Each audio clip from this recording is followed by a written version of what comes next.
aujourd'hui on se retrouve pour une vidéo sur comment gagner de l'argent en dormant. Qui n'a jamais rêvé par exemple de dormir une bonne nuit et de récupérer de l'argent sur son compte en banque le lendemain?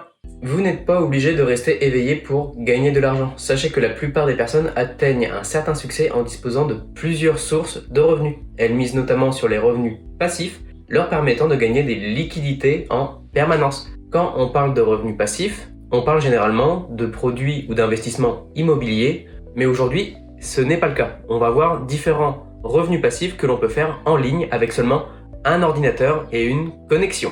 Qu'est-ce qu'un revenu passif? Il s'agit d'un complément de salaire qui vous permettra d'arrondir vos fins de mois et d'avoir une situation plus confortable. Pour générer ce complément de salaire, vous devrez mettre en place plusieurs systèmes pour optimiser votre temps et tirer profit à long terme du travail fait en amont. Rien n'est facile, mais les résultats finiront toujours par payer. Le revenu passif intervient particulièrement quand vous continuez d'être payé pour un travail que vous avez déjà réalisé. Vous pouvez par exemple faire du dropshipping. Ça permet à une entreprise d'acheter des stocks auprès d'un fournisseur. Le client achète un produit sur votre site e-commerce. Lorsque vous recevez la commande, vous la transmettez directement à votre fournisseur qui expédie la commande. Il y a un désavantage concernant la compétition. Vous aurez également des difficultés à vous démarquer et vous obtiendrez une petite marge sur chaque commande. Cependant, vous avez plusieurs avantages. Vous n'avez pas forcément besoin de faire de gros investissements dès le départ. Vous pouvez facilement ajouter de nouveaux produits à votre boutique. C'est très facile en termes de gestion. Ça vous permet de gagner du temps et de consacrer celui-ci à d'autres préoccupations. Vous pouvez faire le Buy on Demand. À la différence du dropshipping, la pression à la demande met l'accent sur vos designs qui sont imprimés au fur et à mesure des commandes. Les designs sont imprimés directement sur les produits. Vous n'avez pas besoin d'acheter de grandes quantités pour démarrer votre business. Il existe beaucoup de plateformes en ligne où on vous demande justement de créer des designs sur votre profil. Vous avez plusieurs avantages qui vous permettent de gagner un revenu et du temps. Vous n'avez pas forcément besoin d'imprimer en grande quantité ni d'acheter des imprimantes. Vous pouvez expérimenter des concepts et personnaliser vos designs sur les plateformes en ligne. Cependant, vous dépendez de l'imprimeur concernant les produits et leur disponibilité. Le traitement des commandes prend plus de temps et la gestion des retours doit être de rigueur. Vous devez porter plus attention sur celui-ci. Vous pouvez également aussi avoir l'entreposage. Si par exemple vous faites une boutique e-commerce et que vous vendez des produits, vous pouvez faire de l'entreposage. Le principe est simple. Vous pouvez conserver au sein d'une entreprise les stocks et au fur et à mesure des commandes, c'est l'entreprise qui gère le traitement des commandes et des envois aux clients. Ça vous permet de gagner du temps, de gagner de l'espace concernant le stock de vos produits. Vous avez le meilleur tarif concernant l'expédition. Cependant, ça peut être un petit peu compliqué concernant le déplacement de vos produits. Bien évidemment, vous avez le blog. Si par exemple, vous avez un site e-commerce en ligne et si vous aimez votre secteur, vous pouvez facilement avoir beaucoup plus de visibilité en termes de SEO avec un blog. Il faut être régulier concernant la rédaction des articles pour que votre blog ait du succès. Il faut réussir à gagner une large audience et intégrer des contenus interactifs et attractifs pour les lecteurs. Le blog est un avantage. Il permet d'avoir plusieurs avantages sur des flux de revenus différents. Vous pouvez transmettre votre passion à travers une écriture simple et monter un site en parallèle qui aura une thématique précise. Dans le blog, vous avez plusieurs options qui vous permettent d'avoir une source de revenus. La publicité, l'intégration de liens d'affiliation et la mise en place de partenariats avec des prestataires ou des marques. Ça vous permettra de monétiser votre blog. Le blog est assez facile à construire, vous n'avez pas forcément besoin d'un expert en informatique. Cependant, vous allez devoir faire attention aux fautes d'orthographe. Une bonne capacité rédactionnelle sera toujours un point positif pour vos articles. Vous pouvez créer un site internet ou une application avec un système d'abonnement. Faites des formations ou des cours en ligne vous permettront justement d'avoir des revenus concernant vos abonnés sur les sujets et les formations que vous proposez en ligne. Pendant une certaine période, vous allez devoir faire des tutos ou des formations, mais une fois que vous avez mis en place ce système, ça sera assez simple de les vendre et de faire des packs.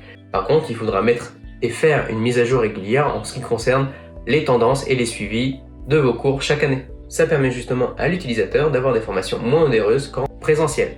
Après, tout dépend du mode d'apprentissage de la personne, mais le formateur sera directement rémunéré par la plateforme en ligne. Vous pouvez faire de la vente de photos ou de vidéos. Vous avez différents sites. Par exemple, en ce qui concerne les banques d'images en ligne ou par exemple les vidéos, vous pouvez avoir Freepik, Evanto, ThemeForest. Tout dépend également de votre secteur d'activité et de ce que vous voulez vendre. Vous avez tuto.com pour les formations et vous pouvez par exemple avoir Duolingo comme application pour l'apprentissage d'une langue étrangère.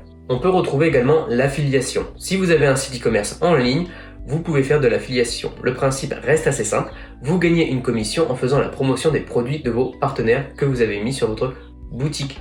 N'hésitez pas à mettre en place des partenariats d'affiliation avec des marques concurrentes ou en lien avec le sujet et le secteur de vos sites. Proposer une valeur ajoutée à vos utilisateurs, ça vous permet par exemple d'agrémenter votre site e-commerce avec différents produits pouvant répondre au mieux aux besoins de vos consommateurs. Bien évidemment, on va retrouver le principe des pubs que l'on voit régulièrement sur YouTube. Malgré tout, ça reste un gros business. Si votre site attire beaucoup de visiteurs, vous pouvez mettre en place des publicités et faire des partenariats avec des entreprises, des marques qui seront ravis de publier leurs annonces contre une rémunération. Attention, vous devez avant tout cibler correctement vos publicités pour ne pas nuire à votre référencement et à ne pas nuire à l'ergonomie de votre site. Créer un business et l'automatiser. Les grandes difficultés que l'on peut rencontrer dans ce genre de business, c'est la difficulté à léguer le travail et les tâches à une tierce personne.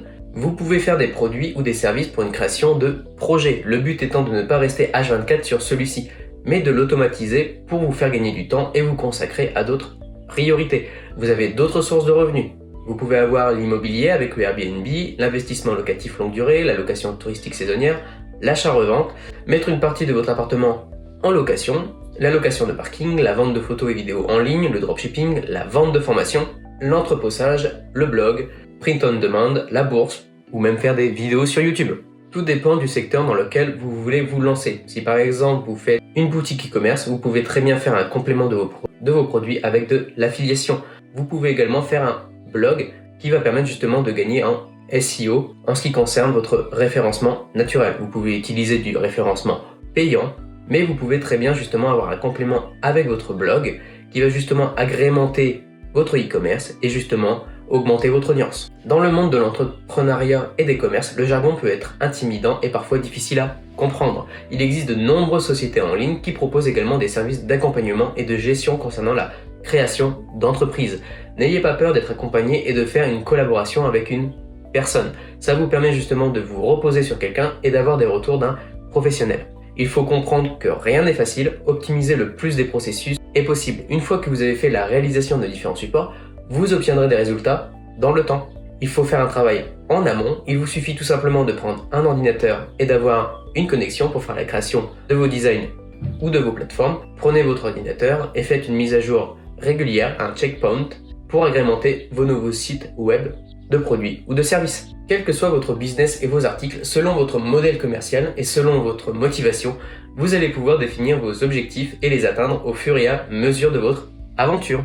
Quel que soit le prestataire, partenaire en ligne, il est important de s'organiser et de s'appuyer sur des outils et des entreprises qui peuvent vous libérer du temps. Ça permettra justement d'apporter, et je ne cesse de le dire, une plus-value à d'autres business. Agrémentez justement vos revenus passifs les uns avec les autres. Ça vous fera un complément chaque mois et au lieu de survivre, on pourra vivre. Donc voilà ladies, j'espère que vous avez apprécié cette petite vidéo sur comment avoir des revenus passifs sans pour autant investir dans l'immobilier ou dans la bourse. N'hésitez pas à retrouver les liens dans la description, à vous abonner à la chaîne YouTube, ça fait toujours plaisir. Je reviendrai vers vous avec de nouveaux sujets sur le statut des freelances et on se retrouve pour une prochaine fois.